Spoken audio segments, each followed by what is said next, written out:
हाँ तो दोस्तों स्वागत है आपका फिर से एक बार एयरमैन क्लासेस में। मैं अश्विन यादव।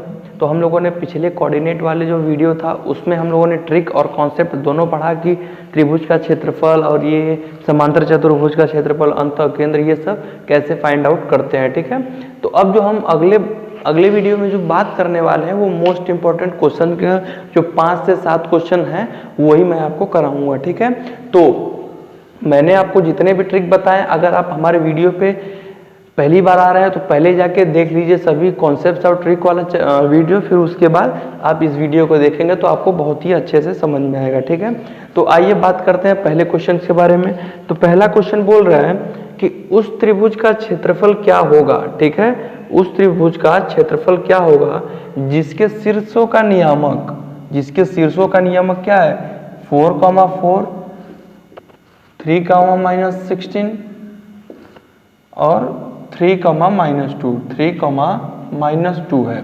ठीक है, तो त्रिभुज का क्षेत्रफल पूछ रहा है, तो मैंने आपको डायरेक्टली बताया था किसी एक शीर्ष को आप क्या कर लेंगे, 0 कर लेंगे। ठीक है, तो इसमें -4 किए हम लोग, तो ये क्या हो जाएगा -1, ये -20 हो जाएगा। ठीक है, ये क्या हो जाएगा -1 और ये -6 हो जाएगा। देखिए प्रैक्टिस से ही आपको बढ़िया से आएगा। जो त्रिभुज का मैंने ट्रिक वाला बताया था उसको आप लोग देखिए, फिर से एक बार देखिए। इसमें हमने -4 किया तब 0 हुआ, इसमें -4 किए हम तब 0 हुआ। ठीक है, तो अब इसमें से भी -4 करेंगे तो ये -1 आएगा, इसमें -4 करेंगे तो -20 आएगा, इसमें -4 करेंगे तो इसमें -1 आएगा, इसमें -4 करेंगे -6 आएगा। ठीक है, अब मैंने बताया था आप डिटर्मिनेंट में इसको बना लीजिए -1। ठीक है, -1 और -20, -1, -6। ठीक है, ऐसे आप बना लीजिए ताकि आपको कोई प्रॉब्लम ना हो। ठीक है, ऐसे बना लेंगे, फिर उसको आधा कर देंगे। ठीक है दोस्तों, फिर उसको हम क्या कर देंगे, आधा कर देंगे। ये कितना हो जाएगा 6 माइनस ये कितना हो जाएगा 20/2, ये क्या हो जाएगा हमारा 14/7, 14/2 माइनस 14/2, ये कितना हो गया 7 हो जाएगा।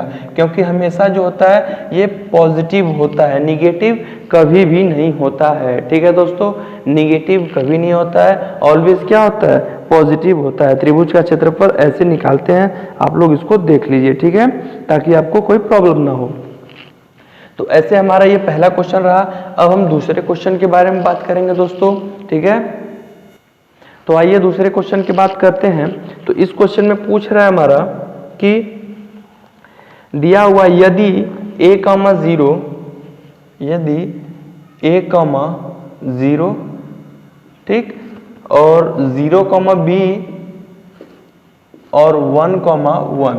ठीक है, ये दिया है, एक कोलिनियर है, एक रेखी है, तो निम्नलिखित में से कौन सा सही है। ठीक है, ऑप्शन दिया है हमारा a 1/a प्लस 1/b = 1, और दूसरा है 1/a माइनस 1/b = 1, या फिर सी दिया है 1/b माइनस 1/a = 1, या फिर डी दिया है a = b।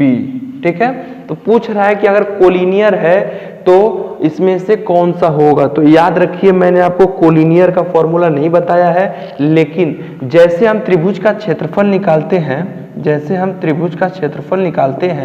1/2 x1 minus x2, x2 minus x3, ठीक, y1 माइनस y2 और y2 माइनस y3 करके निकालते हैं। बस इसके इक्वल क्या हम कर देते हैं, 0। ठीक है, सेम फॉर्मूला वही होता है, बस कोलिनियर अगर पूछ देता है तो हम इक्वल 0 कर देते हैं। ठीक है दोस्तों, तो ऐसे हम सॉल्व करेंगे। तो त्रिभुज के क्षेत्रफल वाले से ही देख लेते हैं एक बार कि कैसे सॉल्व होगा। क्या करते हैं, एक पॉइंट को 0 कर देते हैं, तो इसमें क्या 1 को 0 कर देते हैं। ठीक है, तो ये क्या हो जाएगा -1, b -1, a -1, -1। ठीक है, ये हो जाएगा। अब इसको क्या कर देते हैं, a -1 b -1। ठीक है, इसको कर देते हैं अपॉन में 2 कर देते हैं = 0। क्यों 0 करेंगे, क्योंकि कोलिनियर है, संरेख है, इसलिए इक्वल में 0। तो इस 2 को इधर भेज देंगे तो ये क्या हो जाएगा, 0 हो जाएगा। तो इसको हटा देते हैं। अब इसका जब मल्टीप्लाई करेंगे तो क्या होगा, A B minus A minus B plus 1, ठीक, -1 इक्वल टू 0। तो ये क्या हो गया, कट जाएगा, ये क्या हो जाएगा a plus B equal to A B, ठीक है। तो अब क्या करेंगे, दोनों साइड हम ए बी से डिवाइड कर देंगे। दोनों साइड ए बी से अगर डिवाइड कर देंगे तो क्या होगा, 1/b plus 1/a equal to 1। तो हमें देखना क्या कि हमारा आंसर मैच कर रहा है, 1/b plus 1/a equal to 1, ठीक है। तो पहला ही वाला हमारा ऑप्शन क्या कर रहा है, मैच कर रहा है, ठीक है दोस्तों। तो कोलिनियर आपसे पूछे तो इक्वल 0 रख के सेम त्रिभुज वाले नियम से लगा देंगे, और नहीं पूछे तो त्रिभुज वाले नियम से त्रिभुज का क्षेत्रफल पूछेगा तो सेम ऐसे हम सॉल्व कर देंगे, ठीक है। तो हम नेक्स्ट क्वेश्चन के बारे में बात करेंगे अब हम लोग। तो अगला क्वेश्चन जो है हमारा दोस्तों, वो क्या पूछ रहा है हमसे कि यदि एक त्रिभुज जिसका गुरुत्व केंद्र दिया हुआ है, ठीक है, एक त्रिभुज है जिसका गुरुत्व केंद्र जी क्या दिया है, -2,1 दिया हुआ है, और बोल रहा है दो शीर्षों के नियामक क्रमशः, एक शीर्ष दिया है, पहला नियामक क्या दिया है 1,-6 दिया है, और दूसरा क्या दिया है -5,2 दिया है। तो पूछ रहा है तीसरा शीर्ष क्या होगा, ठीक है, तीसरा शीर्ष क्या होगा। तो मैंने आपको जो फॉर्मूला ट्रिक बताया था कि अगर गुरुत्व केंद्र अल्फा, बीटा दिया हो तो तीसरा कैसे फाइंड करते हैं। तो देखिए मैं तुरंत सॉल्व करूंगा इसको, x3, y3 है, ठीक, हमें ये फाइंड करना है। तो क्या होता है 3 अल्फा, 3 इंटू अल्फा -2 हो जाएगा, minus x1 minus x2, minus minus plus, ठीक है, ये हो गया, comma 3 into beta, 3 into beta का वैल्यू क्या है 1, माइनस प्लस 6 हो जाएगा, माइनस माइनस प्लस हो जाएगा 6 -2, ठीक है।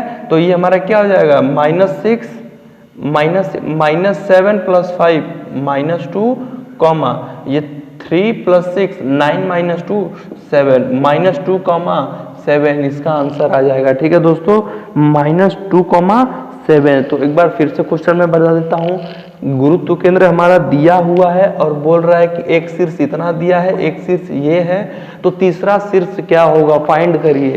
तो हमारा ये इसका आंसर होगा। मैंने ट्रिक से डायरेक्टली आपको बता दिया। अगर आप ट्रिक नहीं जानते हैं तो जाकर पिछले वीडियो को एक बार फिर से देखें, ठीक है दोस्तों। तो हमारा दोस्तों नेक्स्ट क्वेश्चन जो है वो दिया है, ठीक है, दिया है कोई बिंदु 3, -1, पहला बिंदु दिया है 3, -1, और दूसरा बिंदु दिया है 8, 9, ठीक है। फिर बोल रहा है को जोड़ने वाले रेखाखंड, ठीक है, इसको जो जोड़ने वाला रेखाखंड है को सरल रेखा इतने से किस अनुपात में विभाजित करेगा, ठीक है। जो सरल रेखा दिया है y-x + 2 = 0, सरल रेखाखंड को सरल रेखा किस अनुपात में विभाजित करेगा, मतलब क्या पूछ रहा है, ठीक है, पहले ये जानना जरूरी है हमारे लिए। ये हमारा x1 y1 x2 y2 दिया हुआ है, ठीक है, तो इसमें हमें अनुपात पूछ रहा है, ठीक है, इसमें क्या पूछ रहा है, हमें अनुपात पूछ रहा है, यम अनुपात यन पूछ रहा है कि क्या होगा दोस्तों, ठीक है। तो पहले हम अगर x3 और y3 के बारे में जान लेंगे तो हमें जो इसका p होगा, जो हमें फाइंड करना है निर्देशांक, वो पहले निकाल लेंगे इस दो बिंदुओं से, तो हमारे लिए m और n आसानी से निकालना पता हो जाएगा कैसे निकालेंगे, ठीक है। तो आइए देखते हैं कि कैसे सॉल्व करते हैं, ठीक है। मान लेते हैं इसको m और n ही, तो p = क्या करेंगे यम x2, M into x2 8m, ठीक, प्लस, ध्यान से देखेंगे पहले अंतः दिया है या बाह्य दिया है, तो ये अंतः न तो बाह्य दिया है, वो पता चल जाएगा माइनस या प्लस आने पर, ठीक है। तो 8m प्लस उसके बाद क्या है हमारा n इंटू 3 कर देंगे, तो ये क्या हो जाएगा 3n अपॉन क्या हो जाएगा हमारा m प्लस n हो जाएगा, ठीक है दोस्तों। फिर कॉमा, अब क्या हो जाएगा m into y2 9m plus n तो ये माइनस है तो माइनस n हो जाएगा अपॉन m प्लस n, ठीक है। तो अब हमारा जो रेखा दिया है, सरल रेखा जो दिया है, उसमें ये x का वैल्यू हो गया, इसे x है, ये y है, तो x और y का वैल्यू इसमें हम पुट कर देते हैं, ठीक है दोस्तों। इसमें हम x और y का वैल्यू पुट कर देंगे, तो क्या दिया है, y दिया है, तो 9m minus n upon m plus n, ठीक है, minus 8m plus 3n upon m plus n plus 2 equal to 0, ठीक है। इतना दिया हुआ है, तो अब हम आगे कैसे करेंगे, ठीक है।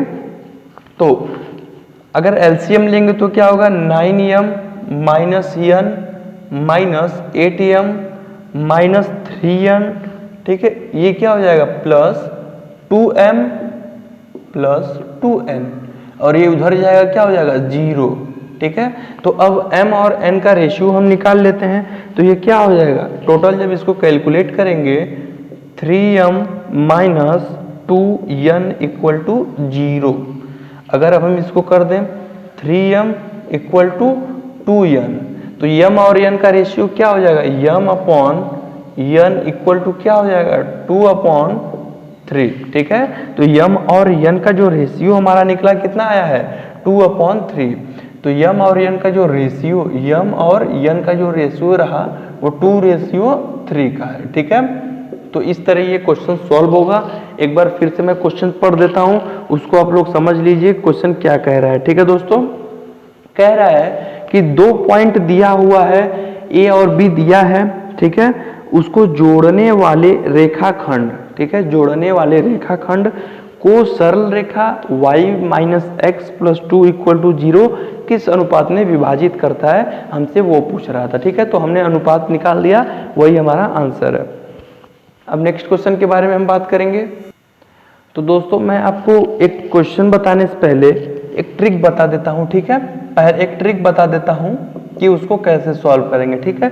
अगर पूछता है, पहला जो ट्रिक है, पूछ रहा है कि अगर बिंदु x1, y1 है और x2, y2 है, ठीक है, इससे बने रेखाखंड, इससे बने रेखाखंड अगर x अक्ष निम्न अनुपात में विभाजित करेगा, ठीक है। x अक्ष क्या होगा, x अक्ष किस अनुपात में विभाजित करेगा, ठीक है, अनुपात में विभाजित करेगा, ठीक है, विभाजित करेगा, तो ये किस में करेगा, ठीक है, m upon n equal to क्या होगा, माइनस y1 अपॉन y2, ठीक है।